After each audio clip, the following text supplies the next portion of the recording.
อนเฮ็ดเฮือนพี่ภาษาพออำคาเพิ่นเนาะเลยเพาะแถวนี้เห็ดปวกโอ้เห็ดปวกใบใหญ่พี่น้องเอ้ยอ้าวมานแล้วเอ้ยหน่อยมานแล้วโอ้บ่งามพี่น้องเอ้ยนี่ประมาณอยู่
กราบทักทายสวัสดีพ่อแม่พี่น้อง FC เบิร์ดสุขุสุคนเนาะไม่ว่าจะเป็นฝั่งลาวฝั่งไทยพี่น้องก็ยินดีต้อนรับเข้าสู่สองบ่าวคุณคือเก่าวันนี้สิพาทุกคนไปหาเห็ดละโงกเนาะว่าสิมานได้บ่เห็ดละโงกแถวพี่ภาษาพี่น้องนี่เนาะไปพี่น้องเลยหน่อยพาไปเนาะไปเลย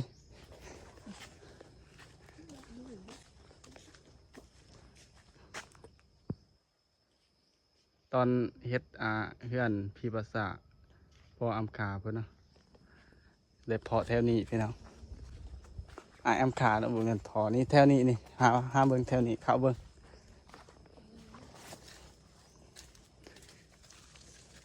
บนเรือแล้วเขาเอานี่ปีกายเนี่ยเพาะแถวนี้แหละนี่เพิ่งสิเพาะ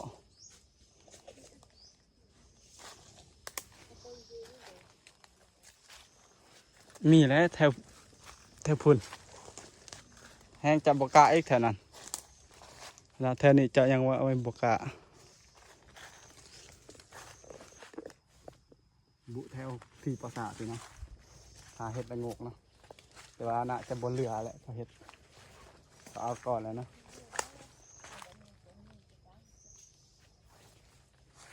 ยะทองนะมักมาแถวนี้ปีกายเพิ่นกะกายไปพุ่นเพิ่นเลาะพี่ภาษาเลยปลาพี่ภาษาปลาพี่ภาษาเพิ่นเลาะเลยพอดีเพิ่นเห็นเพิ่นหาเก็บแถวนี้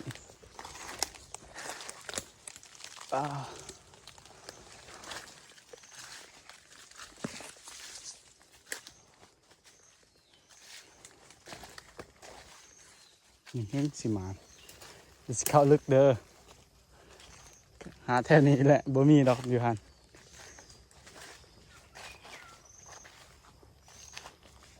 โอ้ปีกายหยาดกันขนาดปีกายทำมาหลายคนเด้ได้ดังให้อีถ้าได้มหาเอิญยะเอกไทยฮานอนมอเอไปทางนี้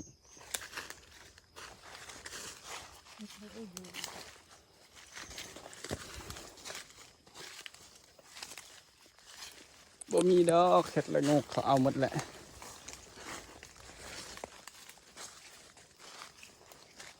แต่ตำเฮือนเขาเด้อ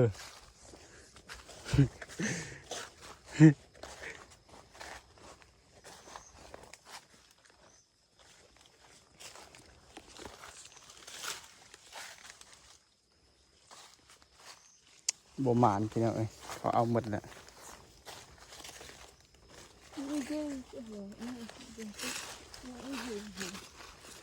มีนะเรายังเอาปีกายแทน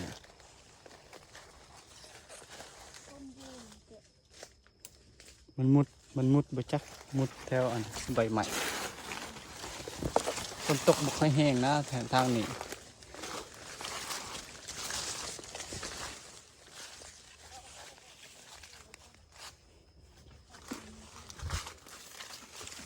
พ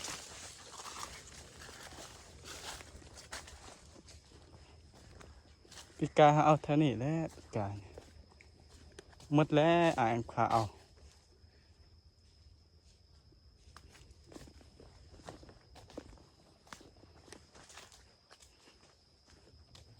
โอ้กระปุกมันนี่จำเลยเนาะฮะเพื่อทุบมักละลายไปเท่าไรอีก สับเถอะใบเบื่อจืด ไป บ่หมานพี่น้องบ่หมาน ไปอีกก็ได้ เท่าไร ถ้าเธออีกถ้าเธออีก บ่มีทางไปนะ ไปทางใหม่ ดู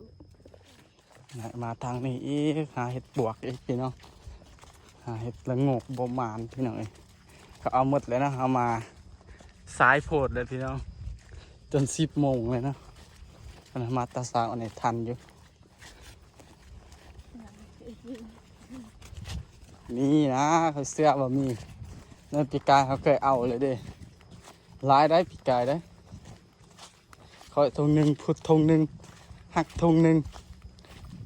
มันก็ไปอีก4คือสิบ่ได้4บ่3 คนเฮานี่แหละ3 คนหักกับพุดคอยพอกินเลยครับ1ถุงพางเต็มถุงพาง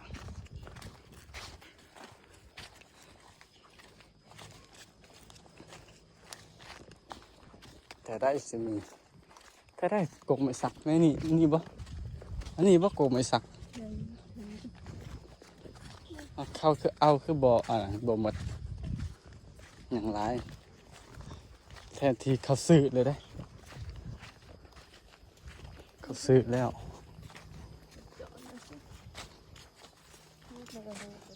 แถวนี้มีพี่ภาษาเหมือนกันได้ไปแต่สมัยก่อนได้พอประกลุ่มตายแถวใดก็เอาฟังแถวนั้นแต่บ่แม่นว่าทางนั้นบ่แม่นว่ามีหลักไปสิหาเฮ็ดนี่ได้อยู่บ่ยานปันนี่มีเครื่องสิมีพี่น้องพอหมดยางให้ได้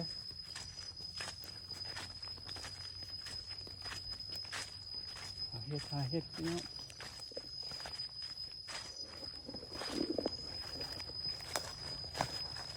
เขาปลาหาเฮ็ดกัน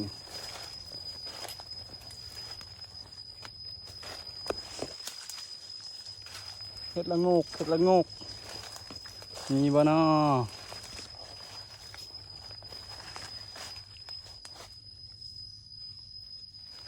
เขื่อมักย่างอันนี้โอ้คือสิมือมาเกือบเขื่อมักย่าง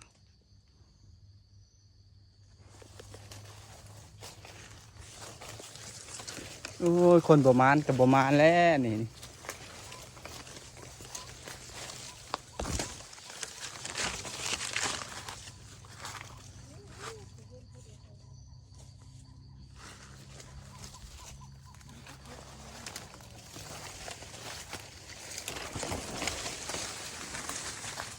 กินบ่เป็นแล้ว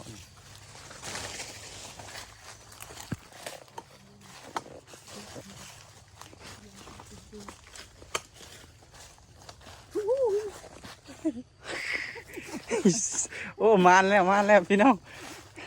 นี่เห็ดปวกโอ้เห็ดปวกใบใหญ่พี่น้องเอ้ยอ้าวมานแล้วเอ้ยหน่อยมานแล้วโอ้เสียดายขนาดมามือบานนี่มานแล้วพี่น้องมานแล้ว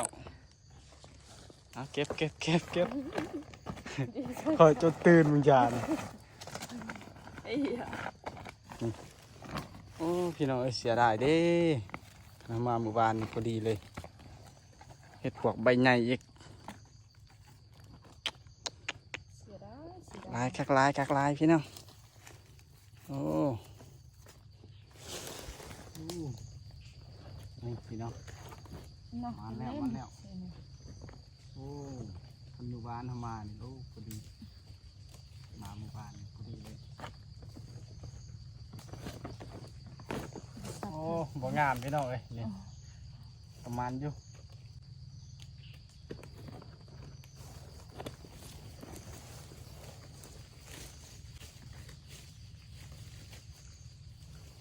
ฝุ่นมาจากใบเดี๋ยวว่าหา6 ใบนี่พี่น้องเดี๋ยวหน่อยมาแล้วไปหาต่อเสียดายว่าบ่มีฟูงหลายโอ้พอมาพอกอีกพี่น้องหมกพอกเหงือกระหอกกระแตพี่น้องเอ้ยโอ้นี่กกมันบกไกลจากทงนาเฮาพี่น้องเดี๋ยวเกี่ยวข้าวแล้วเฮาสิไปเก็บเนาะอันนี้มันยังบ่ทันหลอกพี่น้องโอ้ปีนี้นี่ลุยกระเบาสุดเลยพี่น้องปีนี้นี่สิลุยกระเบาสุดไปทางนั้นเบิ่งแล้วคือสิบ่มีแถวนั้นโอ้น้องกบพี่น้องน้องกบนี่แหละกบ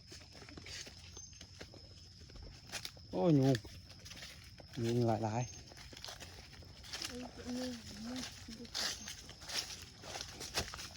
โอ้หมกพอกอยู่ใกล้ๆนี่พี่น้องปีกายหาจนบ่มีเลยหาให้เบาลิดก็บ่มีเลยปีนี้นี่ซ้ำสเก็บปีนี้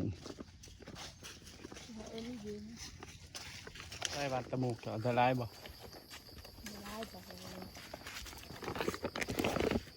โอ้พี่น้องเคยกินบ่พี่น้องหวานตะมูกบานเขาเอิ้นว่าหวานตะมูกวันตะมูกหึ วันตะมูก หวานตะมูกนี่พี่น้องเห็ดเฮาเห็ดใบใหญ่เลยเห็ดปวก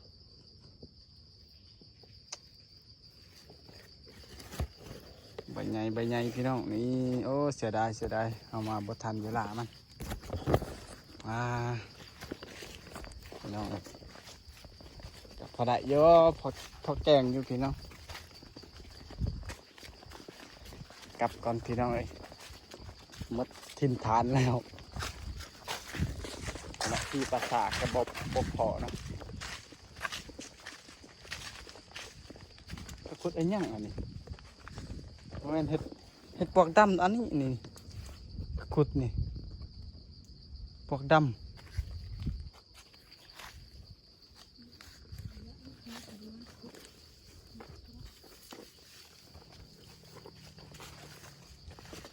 ไปเมื่อเราใหม่กระบอกโป่งพอดยามกำลังจันหานี่